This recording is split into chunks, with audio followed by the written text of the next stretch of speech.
দেখবে যখন ছোট্ট শিশু জন্মগ্রহণ করে সে কান্নাকাটি করে। আগেকার দিনে নিয়ম ছিল ছেলের কান্নাকাটি বন্ধ করার জন্য তার মুখে একটু মধু দেওয়া হতো। বামাদেবী ভোজদেব গোস্বামী নয়ন জলে বুক ভাষায় একটা সন্তানও হলো, কিন্তু শুধু কাঁদছে, কোনো রকমের কান্না বন্ধ হচ্ছে না। বামাদেবী আজকে ভোজদেব গোস্বামীর হাতটাকে ধরে পড়ে বলছে, স্বামী ছেলেটা তো হলো, কাঁদছে যে কান্না থামছে না, একটু মধু দাও। দরিদ্রের সংসার তো, অভাবের সংসার। দেখবেন অভাব যদি হয় সবচেয়ে বেশি কষ্ট পেতে হয় কাকে? আপনাদেরকে, মায়েদেরকে। কারণ মায়েরা অনেক কষ্ট করে একটা সংসারকে ধরে রাখে। যদি প্রকৃত সধবা রমণী হয়, প্রকৃত যদি রমণী হয়, তার একটাই চিন্তা, তার সংসারটা কিভাবে ভালো থাকবে। তাই আজকে বামাদেবী আজকে হাতটাকে ধরে পড়েছে, স্বামী অনেকক্ষণ তো ছেলেটা হলো, কিন্তু কান্না যে থামছে না, একটু মধু দাও। ভোজদেব গোস্বামী বললেন, বাবা এ কি বললে গো, নুন আনতে পান্তা ফুরাই কি দেব, দেওয়ার যে কিছু না, কিছু এনে দাও না। আমার ছোট ছেলে তো, ও যদি সারাদিন কাঁদে আমার মনে ব্যথা লাগবে না, কিছু কেমন কৃষ্ণ ভক্ত দেখো মায়েরা। ভোজদেব গোস্বামী বামাদেবী বলছে, দাঁড়াও বামাদেবী, আমি জগতের, আমাদের যে জগতে মধু পাওয়া যায় সে মধু দেব না, আমি তোমার ছেলেকে এমন একটা মধু দেব যে মধু সে সারা জীবন ভুলবে না। আজকে যদি তোমার ছেলেকে আমি আমাদের জাগতিক জগতের মধু দিই, তাহলে ওই মধুর ফল একদিন থাকবে, কিন্তু আমি তোমার ছেলের কর্ণমূলে এমন একটা মধু দেব যে মধুর সরাসরি কোনো দিন দূরে যাবে না, সর্বক্ষণ মধুটা তার অন্তরে বাজবে। তাই হলো কি, আজকে ভোজদেব গোস্বামী কানের কাছে গেলেন, বলে এত বলি শোনাই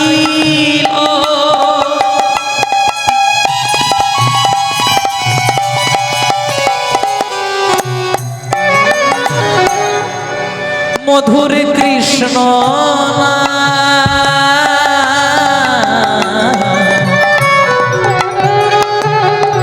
হরিনা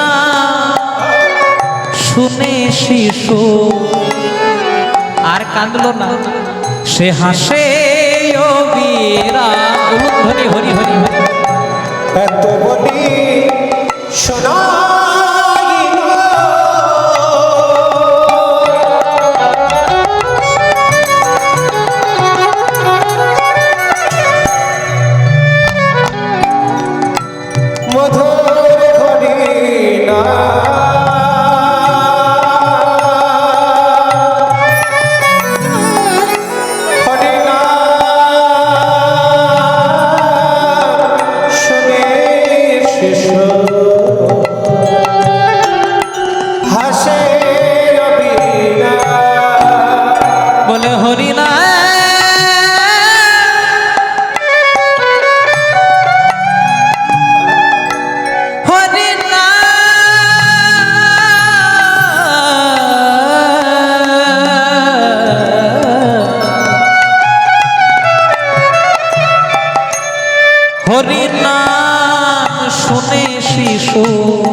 কেমন সন্তান দেখো, কানে হরিনাম দিবার হাসতে, বলে তার কানা বদনে হাসি এলো, তার কানা বদনে হাসি এলো, তার কানা বদনে হাসি এলো, বদনে হাসি এলো। হরিনা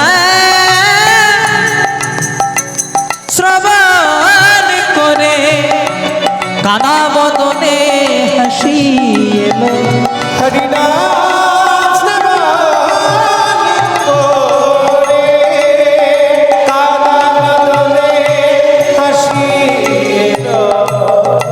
এত বলি শোনাইল মধুর কৃষ্ণ, মধুর কৃষ্ণ কৃষ্ণ নাম শুনে শিশু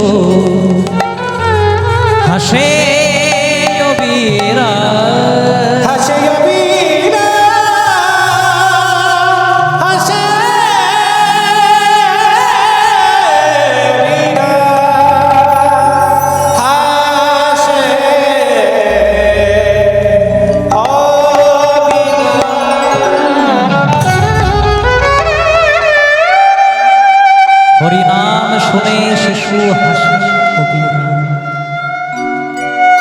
ভোজদেব গোস্বামী বাবা দেবীকে বললেন, বাবা এই যে সন্তানটা দেবতাদের পরে হলো, আর কৃষ্ণ নামের জয় যেন সন্তানটা দিতে পারে, আজ থেকে ছেলেটার নাম হলো জয়দেব গোস্বামী।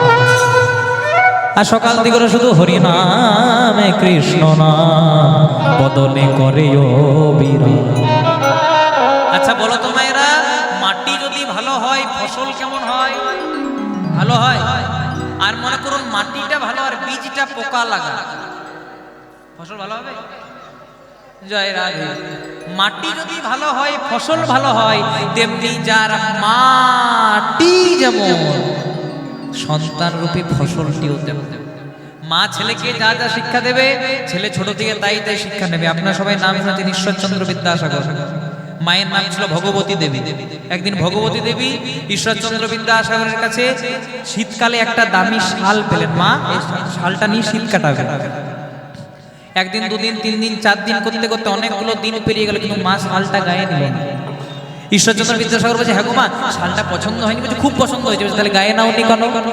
বলছে, আমি না হয় শালটা নিয়ে শীত কাটাবো, কিন্তু এই গ্রামে আমার মতো অনেক মা আছে যাদের শীত কাটানোর মতো একটা ছেঁড়া চাদর পর্যন্ত নেই। তারা যদি দুঃখে থাকে আমি কি সুখে থাকতে পারি? তখন বিদ্যাসাগর বলছে, মা তাহলে আমি যদি সকল মায়েদের জন্য একটা করে শাল এনে দিই, তুমি শালটা গায়ে নেবে? বোঝা নেবো। তারপরের দিন সকল মায়েদের জন্য দামি শাল আনলো, মাও শালটা গায়ে নিল। মাটিটা কেমন গো? ভালো না খারাপ? ভালো। আর আরেকটা মাটির উদাহরণ দিই, আমি যেখানে থাকি জায়গাটার নাম শালতোড়া। কালকে যখন কীর্তন করে আজকে ভোরবেলায় বাড়ি ঢুকেছি, তখন দেখছি একজন মা তার ছেলেকে খুব মারধর করছে। মাকে বললাম, মা মারছো কেন? বলছি, কীর্তনে জ্ঞান দাও, আমাকে জ্ঞান দিতে আসো। আমি বললাম, বাবা রে, মারছো কেন? তখন কি বলছে, শোনো। বলছে, ছেলেটা আমার লুচি আলুর দম খেতে ভালোবাসে। শুধু ভালো বাবা, শোনো শোনো। বলছে, আমার বাড়িতে লুচি আলুর দম করে দিই, একটা লুচি আর এইটুকুন আলুর দম খাই। আর যখন স্কুলে 6টা লুচি এতটা আলুর দম দিই, পুরোটাই চেটে চেটে পরিষ্কার করে দেয়। তাই খোকাকে জিজ্ঞাসা করলাম, হ্যাঁ রে খোকা, বাড়িতে একটা আর স্কুলে 6টা কি করে? তখন ছেলেটা বলছে, মা আমি বাড়িতেও একটা খাই আর স্কুলে একটা খাই, আমার কি পেটটা বেড়ে যায়? তাহলে এতগুলো শেষ হয় কি করে? বলছি, স্কুলে আমার কয়েকটা বন্ধু আছে, একটা অনিমেষকে দিই, একটা অতনুকে দিই, একটা কৃষ্ণকে দিই, একটা অক্ষয়কে দিই। মা তখন কেঁদে, মা তখন কোমরের কাপড়টাকে বেঁধে পড়েছে, এই জন্য সকালবেলায় টিফিন করি, একা খাবি। আমার মনে হয় না সমুদ্র মন্থনও এত বড় বিষ উঠে নাই। এই যে মনে করুন ছেলেটাকে বলে দিল একা খাবে, এবার মনে করুন ছেলেটা আপনাদের ভেটকিয়া থেকে ওই সল্ট লেকে ফ্ল্যাট নিয়ে একাই ভাড়া আছে। মা বলবে, হ্যাঁ রে খোকা, আমি যে তোর মা, একাই কেন আছিস, আমাকেও নিয়ে চল। তখন ছেলেটা বলবে, মা তুমি তো ছোটবেলায় শিখিয়েছিলে একা খাবি। তাহলে মাটি যেমন হবে ফসল তেমন হবে। তাই জয়দেবের মায়ের নাম বামা দেবী, বাবার নাম ভোজদেব গোস্বামী। সকাল থেকে শুধু কৃষ্ণ নাম হরি নাম গাই। চলুন আমরা সবাই মিলে গাইব, মতে করি দে রে নন্দলালা। হাত জোড়া তোলা যাবে? একটু কষ্ট করাবো আপনাদের, আবার কবে দেখা হবে জানি না। চল সবাই মিলে গাইব, মতে করি দে রে নন্দলালা, পুরী ধামের কে দড় মালা হরি।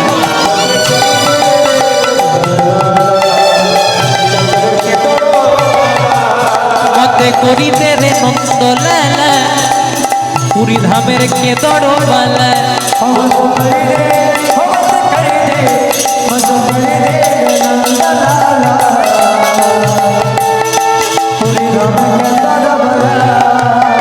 জয় জগন্নাথ, জয় জগন্নাথ, জয় জগন্নাথ বলো জয় জয়।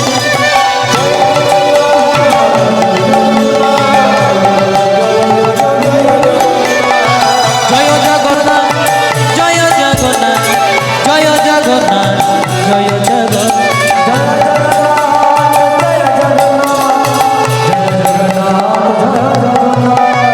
আস্তে, আগে আমাদের একটা জগন্নাথ মন্দির ছিল পুরী ধামে, এখন আরেকটা হয়েছে। কোথায় বলুন তো? গেছিলেন আপনারা?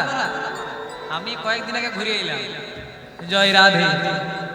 তো দীঘা যাবেন, আমাদের মাননীয় মুখ্যমন্ত্রী খুব সুন্দর একটি জগন্নাথ মন্দির করেছেন। এগুলো দেখলে আমাদেরও ভালো লাগে, কারণ সেখানে পরিভ্রমণ করার জায়গা ছিল, মন্দির ছিল না। কিন্তু হাত জোড় করে বলে যাই, দীঘা যাবেন কিন্তু দীঘার সঙ্গে পুরীকে গুলিয়ে দেবেন না। জয় রাধে। দীঘাটা হচ্ছে মন্দির আর পুরীটা হচ্ছে ধাম। 4 যুগে 4টি ধাম, সত্য যুগে বদ্রীনাথ, ত্রেতা যুগে রামেশ্বরম, দাপর যুগে দ্বারিকাপুরী আর কলি যুগের ধাম পুরী। যদি দীঘাতে মহাপ্রভু থাকতো না, তাহলে কোনোদিনও মহাপ্রভু শেষ লীলা পুরীতে করতেন না, তাহলে আগে দীঘা ধাম হয়ে যেত। পুরী ধামের মহিমা জানেন, একসঙ্গে 7-8টা পাত্রে রান্না হয়, নিয়ম অনুসারে যেটা নিচে থাকে তাতে আঁচ বেশি লাগে, তাতে আগে রান্না হওয়া দরকার। কিন্তু জগন্নাথের অপার মহিমায় যেটা সবচেয়ে উপরে থাকে তাতে আগে রান্না হয়। দর্শন করে আসবে রন্ধনশালাটা। জয় রাধে। এটা হচ্ছে পুরী ধামের মহিমা, এটা দীঘাতে গেলে পাবেন না। দীঘা যাবেন, ঘুরবেন, মাছ ভাজা খাবেন। জয় রাধে। কেউ কিছু মনে করবেন না। হ্যাঁ, অনেকে খেতে ভালোবাসে। হরে কৃষ্ণ। এখানে আরেকটা কথা বলি, দেখবেন এখন অনেক হিন্দু সনাতনীরা খ্রিস্টান ধর্ম নিচ্ছে, ধর্ম পরিবর্তন করছে। জয় রাধে। এখানে তাদের উদ্দেশ্যে আমি একটি ছোট কথাই বলবো, যারা নিজের ধর্ম পরিবর্তন করে তারা তাদের বাবাকেও পরিবর্তন করতে পারে। কারণ আপনি লোকের বাবাকে বলবেন বাবা, নিজের বাবা বলবেন মেসমশাই। তাহলে আপনি যদি আজকে ধর্ম পাল্টাচ্ছেন, বড় হয়তো বলতে পারেন বাবা তুমি আমার বাবা নয়, একটা ভালো বাবা দরকার। জয় রাধে। ধন্য করেছি বাবা। আমাদের কলিযুগে একটা কথা আছে শাস্ত্রে, স্বধর্ম নিধনং শ্রেয় পরধর্ম ভয়াবহ। মানে নিজের ধর্ম আচরণ করে যদি মৃত্যু পর্যন্ত হয়, তার পরের ধর্ম আচরণ করা উচিত নয়। এখনো সময় আছে। সনাতন ধর্মের আলোকে নিজেকে আলোকিত করুন। আর প্রত্যেকটা যারা খ্রিস্টান ধর্মাবলম্বী বা যারা খ্রিস্টান ধর্মে রূপান্তরিত হয়েছেন, তাদের কাছে আমার একটাই বার্তা, যদি সময় পান একটু তাড়াতাড়ি আবার সনাতন ধর্মে যোগদান করুন, তাদের বিপদটা আপনাদেরই। জয় রাধে। কবে কি হয়ে যাবে বলার নাই। কারণ সত্য যুগে নারায়ণ এসেছিল, ত্রেতা যুগে রাম এসেছিল, দ্বাপর যুগে কৃষ্ণ এসেছিল, আর কলি যুগে কলকি আসবে। আর যখন কলকি আসবে না, তখন কোনো ধরা ছাড়ার কোনো গল্প নাই, যাকে পাবে তাকে নিয়ে যাবে। জয় রাধে। তাই সবাই মিলে গাইব, মতে করিতে রে নন্দলালা, পুরী ধামের কেদড়বালা। হরি বল।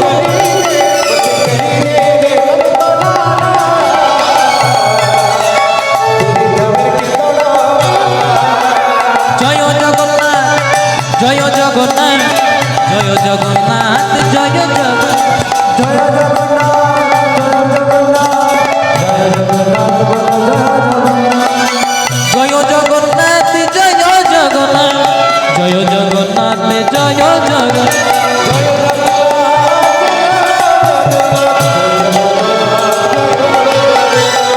জগন্নাথ স্বামী নয়ন পথগামী,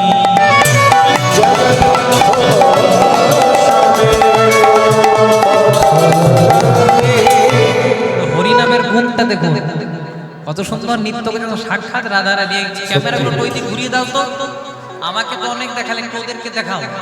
জয় রাধে। হ্যাঁ দেখিয়ে দাও দাদা, ওইদিকে দেখাও, ক্যামেরা ঘোরাও। জগন্নাথ স্বামী নয়ন পথগামী, হরি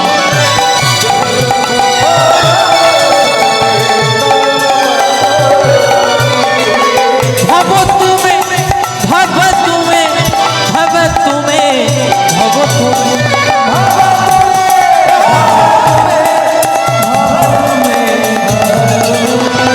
ভব তুমে, ভব তুমে, ভব তুমে, ভব তুমে।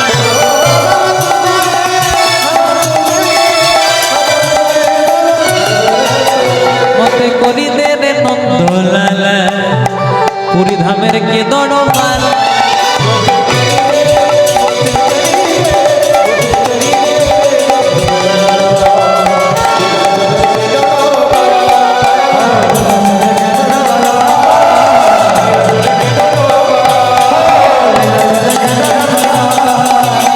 নিতাই গৌর হরি।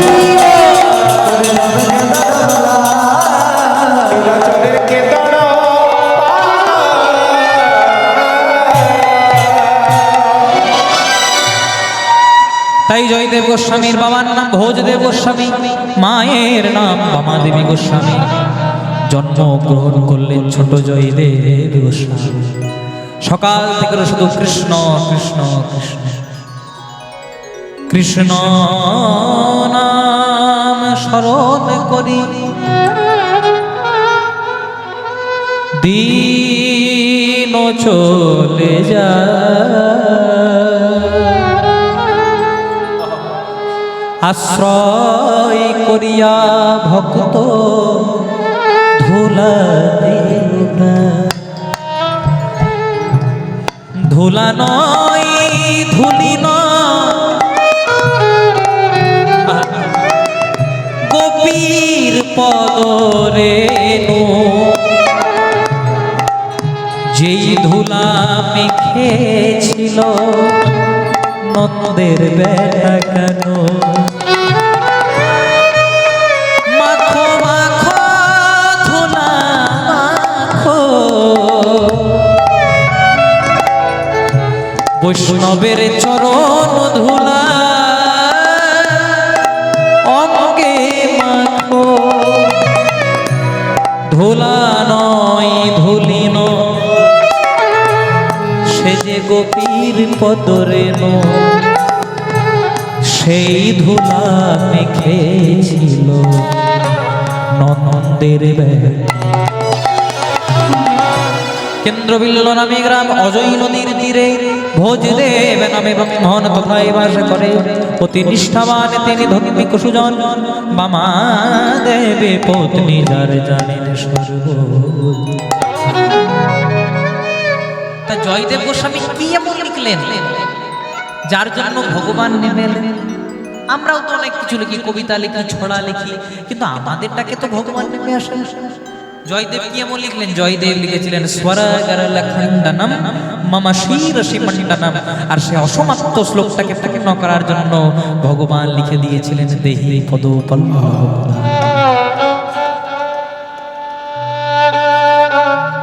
ভক্তকে ভগবান যুগে যুগে পরীক্ষা করেন মায়ের, যার প্রমাণ আমরা বারবার পেয়েছি।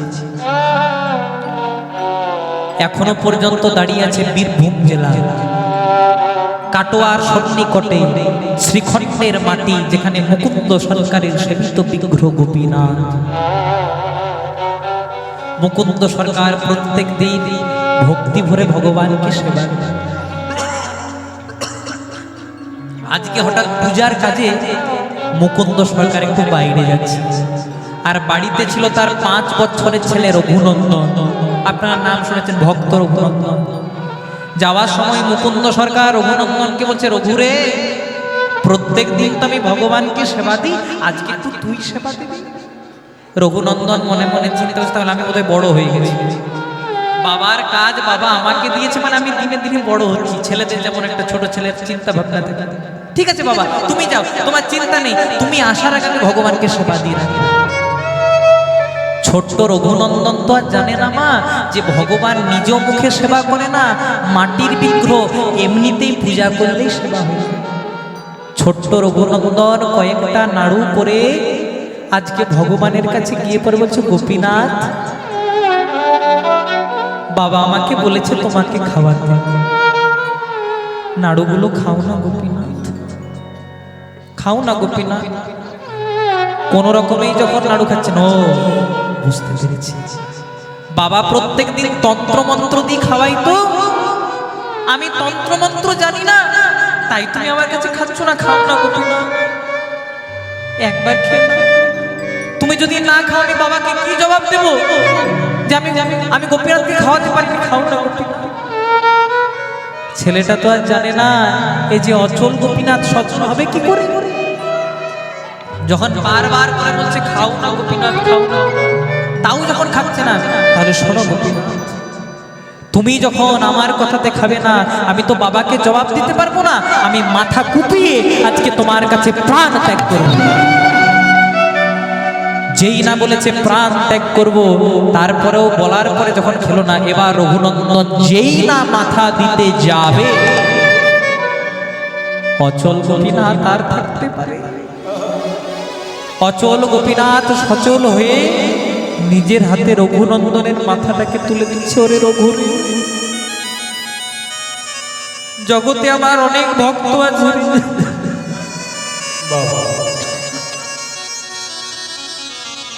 জগতে আমার অনেক ভক্ত, কেউ আমায় চিড়ে কলা বাতাসা ছানা নবনী দিয়ে সেবা দেয়, কিন্তু তোর মতো এত প্রেম দিয়ে যে কেউ সেবা দেয় না রে,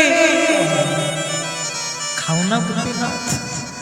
এবার যেই না সব নাড়ুগুলো খেয়ে নিচ্ছে, আর একটা নাড়ু বেঁচে আছে, খপ করে হাতটা চেপে ধরেছে।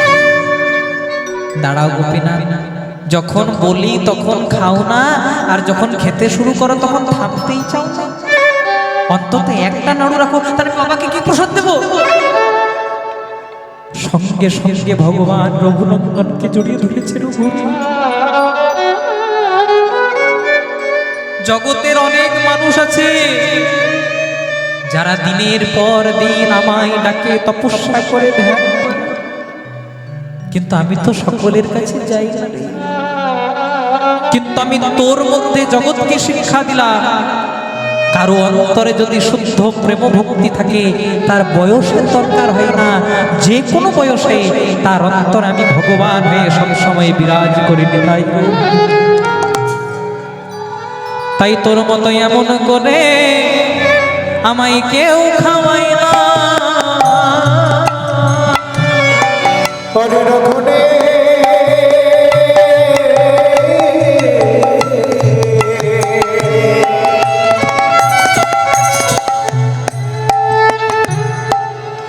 তোর মতো এমন করে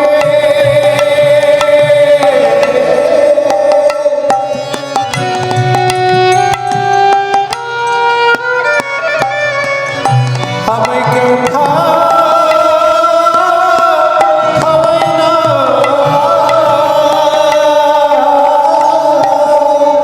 ওরে রঘুরে, তোর মতো এমন করে আমায় কেউ খাওয়াই না। তোর মতো এমন করে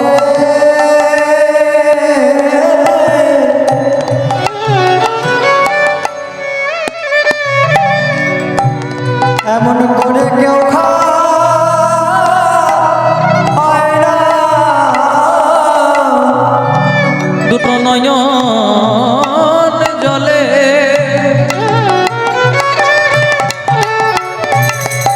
নয়ন জলে বুক ভাসাইয়ে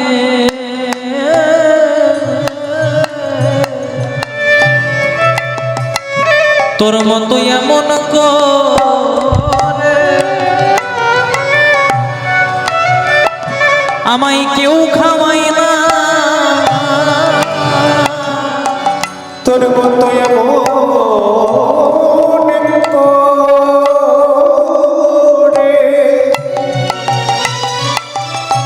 দুটো নয়ন জলে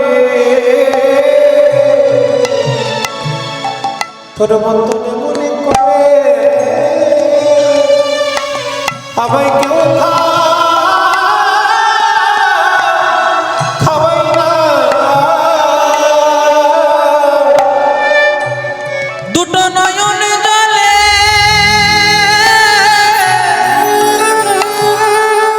দুটো নয়ন জলে নয়ন জলে বুক ভাসাইয়ে তোর মতো এমন করে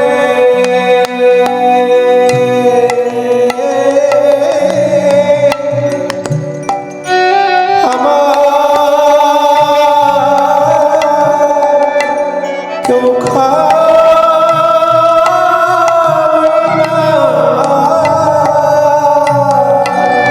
এত প্রেম ভক্তি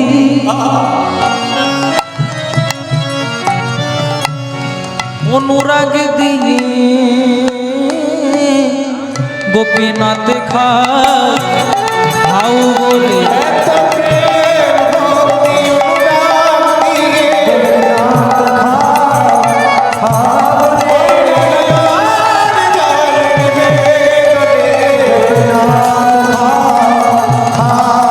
একবারে নিতাই গৌর হরি বলে বলে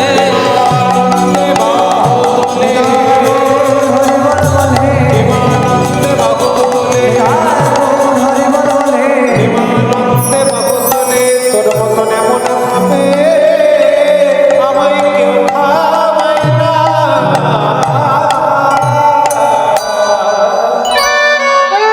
আর ছেলেটার নাম জয়দেব গোস্বামী, মায়ের নাম বামা দেবী গোস্বামী। জন্মগ্রহণ করলেন ছোট্ট জয়দেব। সকাল থেকে শুধু হরিনাম কৃষ্ণ নামে তিনি মাতোয়ারা হলেন। এইভাবে কৃষ্ণ নাম দিনের দিন চলে যায়, আর ভক্তের দৃঢ় গাঢ়তা দিনের দিন ভক্তির পথে আরো অগ্রসর। আচ্ছা মায়েরা বলো তো, ভগবানের যেটা চূড়া সেটা কোথায় থাকে? মাথায়। আর নুপুরগুলো কোথায় থাকে? আজকে ভগবানের মাথা চূড়ার সঙ্গে ভগবানের নুপুর দুটির ঝগড়া হচ্ছে। আমাদের ঝগড়া হয় কি নিয়ে? পাড়ায় জল নেওয়া নিয়ে, জল ফেলা নিয়ে, ভোটের দিনে দেওয়াল লেখা নিয়ে। কিন্তু এই ঝগড়া সেই ঝগড়া নয়। এই ঝগড়া শ্রবণ করতে পারলে আমাদের মানব জনম ধন্য হয়ে যাবে। কার সঙ্গে কার ঝগড়া? ভগবানের মাথা চূড়াটির সঙ্গে ভগবানের চরণের নুপুর দুটির। চূড়াটি নুপুরকে বলছে, রে নুপুর রে, সবাই বলে জগৎগুরু কৃষ্ণ, আমি আবার তার ওই উপরে। কথাটা খারাপ বলে নাই মা? সবাই বলে জগৎগুরু কৃষ্ণ, সবাই বলে সবার উপরে কৃষ্ণ, আর আমি গোবিন্দের মাথায়, মানে আমি গোবিন্দের উপরে। একটু অহংকার হয়ে গেছে, কিন্তু অহংকারে সব মেলে, গোবিন্দ মেলে না। নুপুর চূড়াকে বলছে চূড়া, আস্তে আস্তে নুপুর চূড়াকে বলছে চূড়া, তুই ঠিকই বলেছিস। আচ্ছা বলতো, যারা উপরে থাকে তাদেরই তো পড়ে যাবার ভয় থাকে রে, আর যারা উপরে থাকে না তাদের কি পড়ে যাওয়ার ভয় থাকে? তাই আমি নিচে আছি, ভালো আছি। এবার নুপুর একটা দামি কথা বলতে দিচ্ছে। আচ্ছা বলতো চূড়া, যারা প্রকৃত কৃষ্ণ ভক্ত হয় তারা গোবিন্দের কোন জায়গাটা বেশি পছন্দ করে? ও মায়েরা, তোমাদেরকে যদি বলি তোমরা গোবিন্দের কোন জায়গা বেশি পছন্দ করো? চরণ। কেউ বলে যে ভগবান তোমার মাথা দাও? এমনকি আমারও 14 পুরুষের শক্তি নেই যে ভগবানের কাছে মাথা চাই। যারা প্রকৃত কৃষ্ণ ভক্ত হয় বলে, হে গোবিন্দ, তোমার চরণে একটু জায়গা দিও। তাহলে আমি চরণে জায়গা পেয়েছি, আমার উপরে ওঠা অভিলাষ নাই।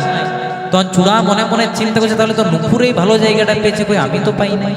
তাই ভগবানকে, ও প্রভু, যারা প্রকৃত কৃষ্ণ ভক্ত হয় সবাই তোমার চরণ পছন্দ করে, সবাই তোমার চরণ পছন্দ করে, কই নুপুরকে চরণ দিয়েছো, কই আমাকে তো দাও নাই। তখন ভগবান বলছে, হ্যাঁ রে, তোর জায়গা মাথায়, তোকে যদি পায়ে নিয়ে আসি তাহলে নুপুর যাবে কোথায়? আমি তো আর এক ভক্তকে আনন্দ দিকে আরেক ভক্তকে কাঁদাতে পারি না। না প্রভু, আমি যখন বলেছি আমার চরণ চাই, বারবার করে যখন জেদ করছে, বলছে ঠিক আছে তোকে চরণ দেব। বলছে কবে দেবে? বলছে আমার চরণ দেব না, এই বৃন্দাবনে আমার চেয়ে একজন আর দামি চরণ আছে, তোকে আমি তার চরণ দেব। সে কি বলছো প্রভু? সবাই তো বলে তুমি জগৎগুরু কৃষ্ণ, তোমার উপরেও দামি চরণ। বলছে, ও চূড়া, তুই কিছুই জানিস না। বাবার যেমন বাবা থাকে, গুরুর যেমন গুরু থাকে, তেমনি হয়তো আমি জগৎগুরু কৃষ্ণ, কিন্তু আমার প্রেমের গুরু শ্রীমতী রাধা। তাহলে আমার চেয়ে যদি কেউ দামি চরণ হয়, সেটা হচ্ছে রাধা রানীর চরণ। বৃন্দাবন বিলাসিনী রাই আমাদের, বৃন্দাবন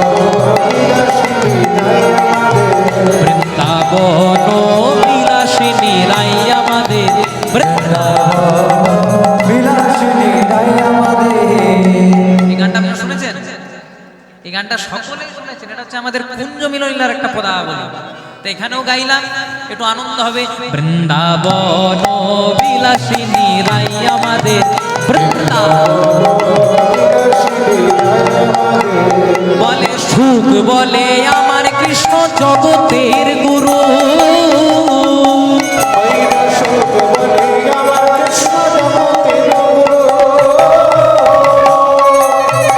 সুখ বলে আমার কৃষ্ণ জগতের গুরু, সুখ বলে আমার কৃষ্ণ জগতের গুরু।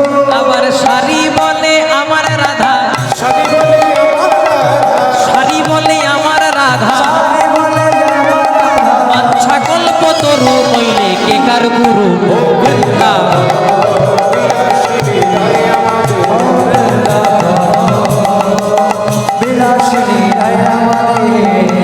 সুখ বলে আমার কৃষ্ণের মাথায় ময়ূর পাখা, সুখ বলে আমার কৃষ্ণের মাথায় ময়ূর পাখা।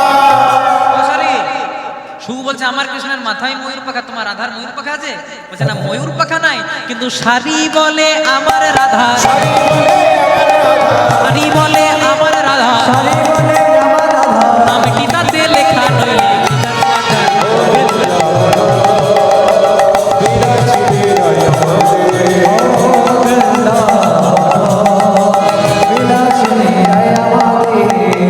সুখ বলে আমার কৃষ্ণ মদন মোহ,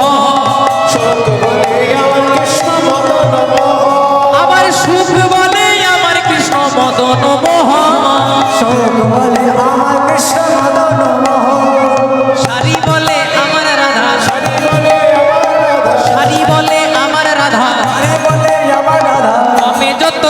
নইলে কার বদন বৃন্দাবন বিলাসিনী নাই আমাদের বিলাসিনী নাই আমাদের সুখ বলে আমার কৃষ্ণ জগতের জীবন সত্য বলে আমার কৃষ্ণ জগতের জীবন সারি বলে আমার রাধা সারি বলে আমার রাধা সারি বলে আমার রাধা সারি বলে আমার এই জীবনের জীবন নইলে কার জীবন বিলাসিনী নাই আমাদের বিলাসিনী নাই আমাদের বলে এই গোদাবলীটা তো আপনারা শুনলেন কৃষ্ণের চেয়ে রাধাই সবসময় বলে সবাই বলে রাধা কৃষ্ণ কে বলে কৃষ্ণ রাধা আর রাধা ছাড়া কৃষ্ণ জন্মে জন্মে আধা কেউ বলে কৃষ্ণ রাধা সবাই কি বলে ওই বলে না লেডিস ফার্স্ট প্রথমে আপনাদের নামটা বেশি করে জয় রাধা তাই হয়েছে কি আজকে বলছে তাহলে আমার চেয়েও যদি কেউ সর্বশ্রেষ্ঠ হচ্ছে সেটা হচ্ছে রাধা রানীর তাহলে চূড়া তোকে রাধা রানীর চরণ দেবো তখন চূড়া বলছে প্রভু কবে দেবে বলছে এত তাড়াহুড়া করলে চলে যেদিন রাধা রানী মান করবে রাধা রানীকে কথা দেবো রাধে গো তোমার কুঞ্জে রাত্রি যাপন করবো রাধা রানীর কুঞ্জে যাওয়ার পূর্বে বৃন্দাবনের আরেক ভক্ত চন্দ্রাবলীর কুঞ্জে প্রবেশ করব তাই রাধা রানীর কুঞ্জে যেতে দেরি হয়ে যাবে সেদিন রাধা রানী মান করবে ও মায়েরা তোমরা মান করো করো না রাগ করে জয় রাধে আমার বাবা কীর্তন করে তো কালকে এক জায়গায় কীর্তন করতে গেছিল আমার মা বলছে যা করবে করবে আসার সময় একটা হলুদ শাড়ি আনবে আর রাত্রিবেলায় আমরা যাই তো দোকান খোলা পাই না খালি হাতে গেছে তাহলে ভেবে নিন কি হইতে পারে কিন্তু এই ঝগড়ার সঙ্গে ভগবানের ঝগড়াকে মিলাইলে হবে না এটা হচ্ছে আমাদের জাগতিক জগতের ঝগড়া এটা আমরা চাওয়া পাওয়ার জন্য করি আর ভগবান যে ঝগড়া করেন রাধারানী যে ঝগড়া করেন কেন না কৃষ্ণ অঙ্গ লাবণ্য ছটা দর্শন করবার লাগে ওই যে রাধারানী একদিন ললিতাকে বলেছিলেন ললিতা একা কুম্ভ কাকে করি যমুনাতে জল ভরি জলেরও ভিতরে শ্যামরাই দেখলাম মদন মোহন দাঁড়াই আছে আচ্ছা কৃষ্ণ কেমন দেখতে কৃষ্ণের গায়ের রং কেমন শ্যামবর্ণ আর একজন হচ্ছে কালো আর আপনাদের আশীর্বাদে আমি অনেক ছোট থেকে গান গাইছি তো বিভিন্ন দেশ বিদেশে গান করেছি কিন্তু ভগবানকে দেখবার সৌভাগ্য আমার হয়নি আপনারা হয়তো ভগবানকে দেখেছেন তাই কেউ বলছেন নীল কেউ বলছেন কালো জয় রাধে ভগবান কেমন দেখতে জানেন ভাগবত সিদ্ধান্ত দিলেন আমার কথা নয় ভাগবতের কথা কোটি সূর্যকে একত্রিত করলে যেটা জ্যোতি উৎপন্ন সেটা কৃষ্ণের এক কোণা মাত্র কোটি সূর্য আপনি যদি একটা সূর্যের দিকে এক দৃষ্টে তাকান তাহলে কি দেখতে পাবেন অন্ধকার হয়ে যাবে তাহলে কোটি সূর্যের দিকে তাকালে আরো অন্ধকার তাই আমরা কৃষ্ণকে বলি কালো যার রূপের আলোতে গোটা জগৎ আলো সে কি কোনোদিনও কালো হতে পারে এটা স্ফটিক পাথর আপনি যদি সোনার পাত্রে রাখেন তাহলে হবে সোনালী যদি রূপার পাত্রে রাখেন তাহলে হবে রূপালী ভক্তের আধার যেমন ভগবান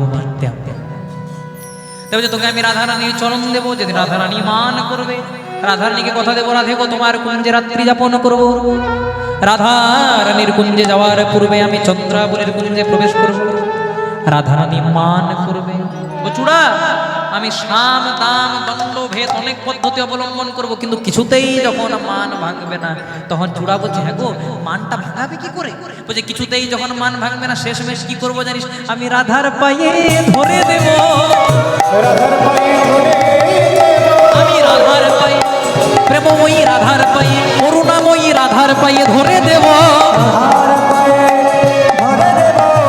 জয় রাধে শ্রী রাধে বলে জয় রাধে শ্রী রাধে বলে রাধা রানী কৃপা করো জয় রাধে শ্রী রাধে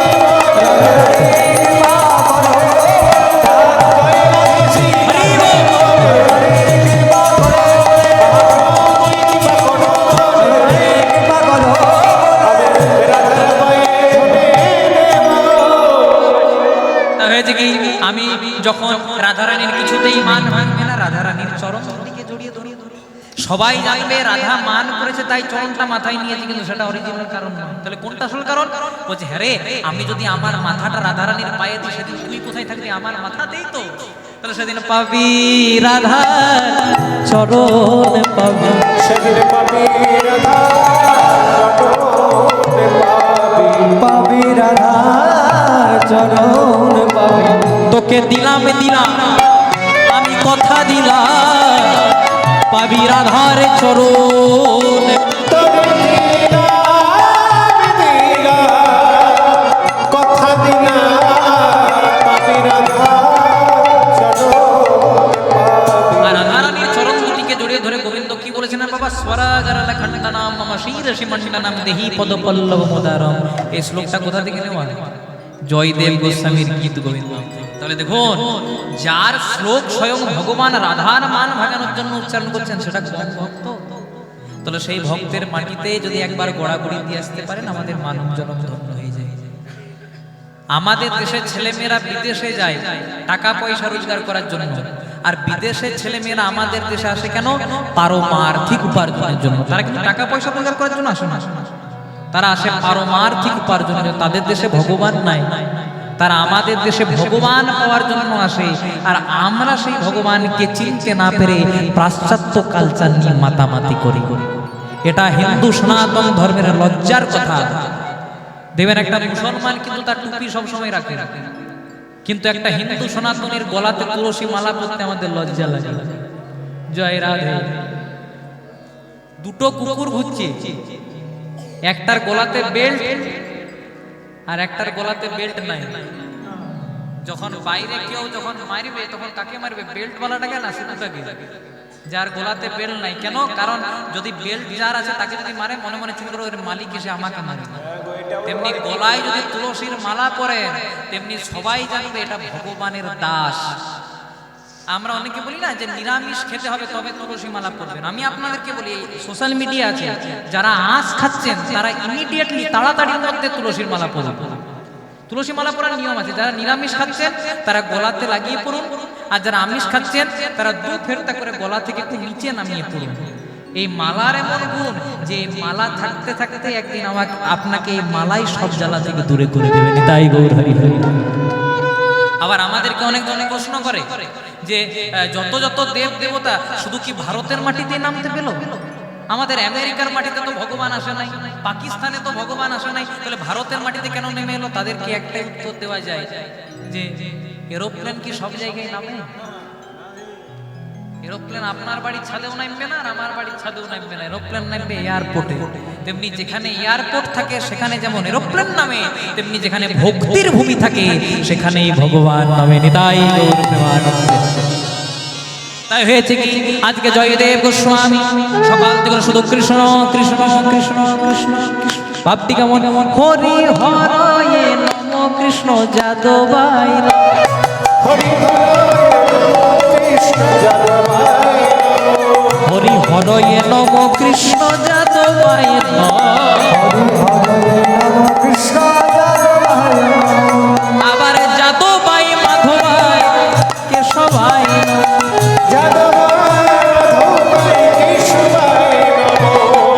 যাদবাই মাধবাই কেশবাই তরবায় মাধবায় কেশবায় নমো গোপাল গোবিন্দ রাম শ্রী মধুসূদন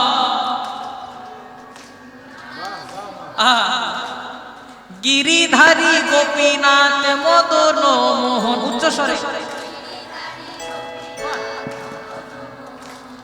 শ্রী চৈতন্য নিত্যানন্দ শ্রী অদ্বৈত সীতা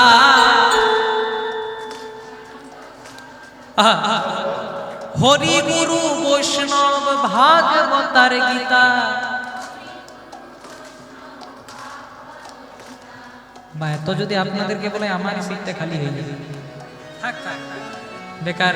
ওই ভগবান বলে না যেমন আমি দিতেও জানি তেমন, না না আমারই ভয় লাগছে।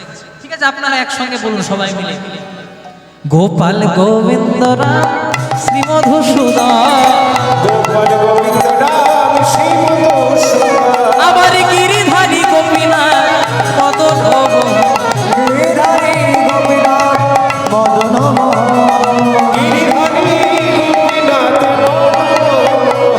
শ্রী চৈতন্য নিত্যানন্দ শ্রী অদ্বৈত সীতা চৈতন্য নিত্যানন্দ শ্রী অদ্বৈত সীতা আবার হরি গুরু বৈষ্ণব ভাগবতার গীতা। হরি গুরু বৈষ্ণব ভাগবত গীতা হরি বৈষ্ণব ভগবত গীতা জয় রূপ সনাতন ভট্ট রঘুনাথ, জয়রূপ সনাতন ভট্ট জয়রূপ সনাতন ভট্ট রঘুনাথ, জয়রূপ সনাতন ভট্ট রঘুনাথ, আমার শ্রীজীব গোপাল ভট্ট দাস রঘুনাথ, সেই জীব গোপাল ভট্ট দাস রঘুনাথ, এই ছয় গোসাইয়ের করি চরণ বন্দা, এই ছয় গোসাইয়ের কবি চরণ বন্দা, যাহা হইতে বিঘ্ন নাশ অভীষ্ট পুরা, যাহা হতে বিঘ্ন অভীষ্ট পুরা।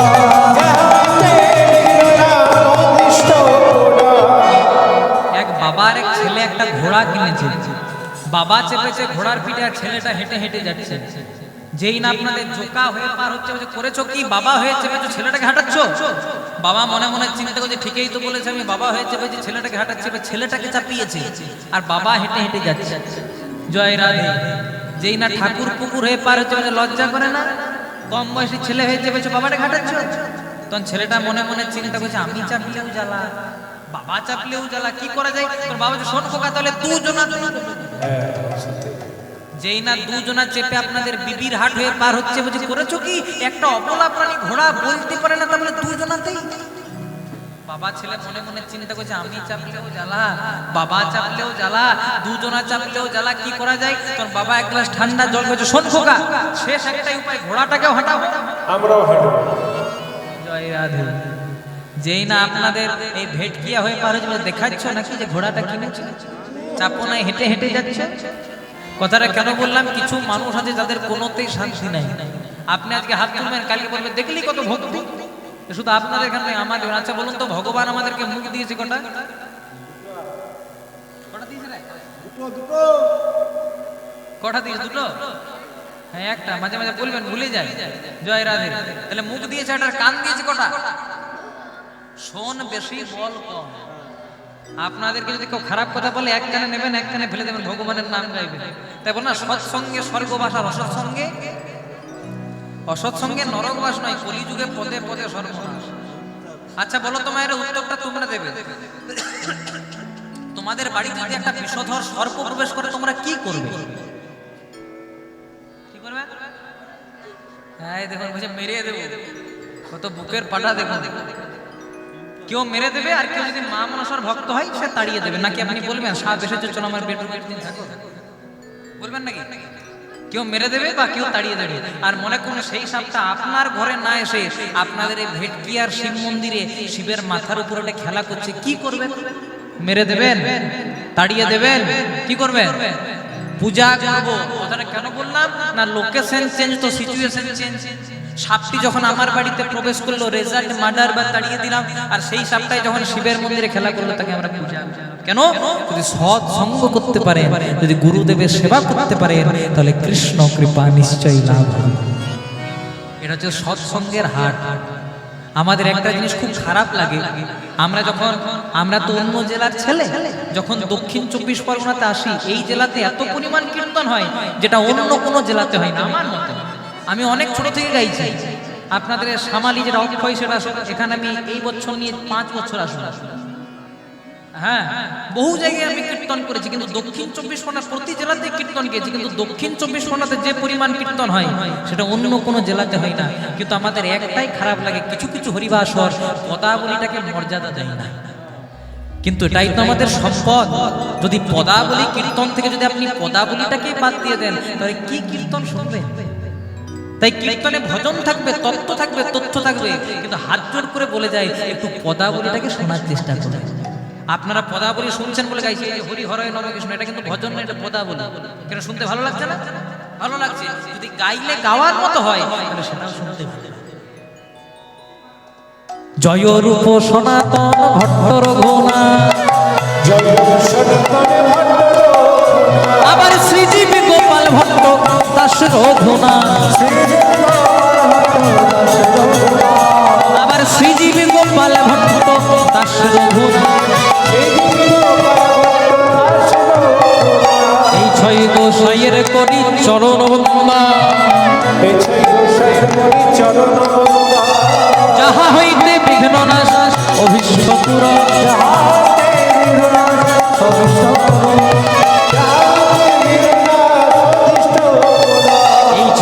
গোসাই যবে ব্রজে কইলাবা এই ছয় গোসাই যাবে মনে কইলা বা। রাধা কৃষ্ণ নিত্য লীলা করিলেন প্রকার রাধা কৃষ্ণ নিত্য লীলা করিলা। মনের আনন্দে বলো হরি ভজ বৃন্দাবো আনন্দে বলো হরি ভজ বৃন্দাবন। আবার শ্রী গুরু বৈষ্ণব পদে মজাইয়া শ্রী গুরু বৈষ্ণব পদে মজারিয়ামো শ্রী গুরু বৈষ্ণব পাদে পদ্ম করি আস শ্রী গুরু বৈষ্ণব পাদ পদ্ম করিয়া। আবার নাম সংকীর্তন গাই নরোত্তম নাম সংকীর্তন গায় নরোত্তম। নাম সংকীর্তন গায় নরোত্তম দাস। হরি বল হরি বল হরি বল হরি বল তাই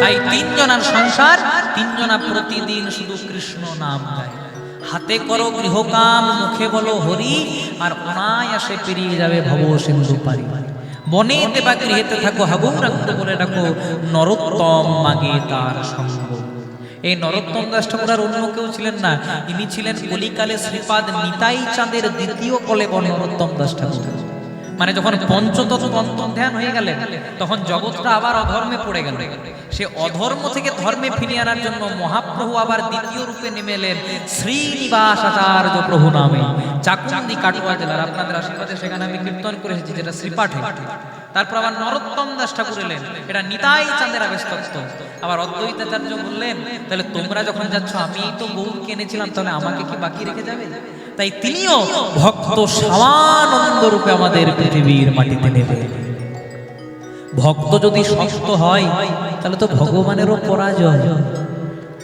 ভক্ত যদি কৃপা করে ভক্তি মুক্তি দিয়া প্রেম তো গুনাহি দেন রাখেন লুকাই ভগবান তার অমূল্য সম্পদ প্রেম সেটা শুধু বাঁচিয়ে রাখে ভক্তের জন্য আর কোন ভক্ত প্রেম ভক্তি অনুরাগ দিয়ে যদি ডাকে তবে তো ভগবান সাড়া দেন আমাদের মধ্যে সেই প্রেম ভক্তি অনুরাগ কিঞ্চিত পর্যন্ত নাই তাই ভগবান আমাদেরকে কৃপা করেন আপনারা যেটা করছেন এটা হচ্ছে শ্রবণ শ্রবণ করে ভগবানকে পেয়েছিলেন ব্রহ্মশাপগ্রস্ত রাজা পরীক্ষিত আর কীর্তন করে যিনি ভগবানকে পেয়েছিলেন তিনি হলেন ব্যাসদেব পুত্র শ্রীল সুখদেব গোস্বামী আর এই সুখদেব গোস্বামী 7 দিন ধরে ভাগবত শুনিয়ে তবে রাজা পরীক্ষিতের মোক্ষ দান করেছিলেন খুব সুন্দর সংসারটা চলছিল বাবা কিন্তু যেই না জয়দেবের বয়স হলো মাত্র 4 বছর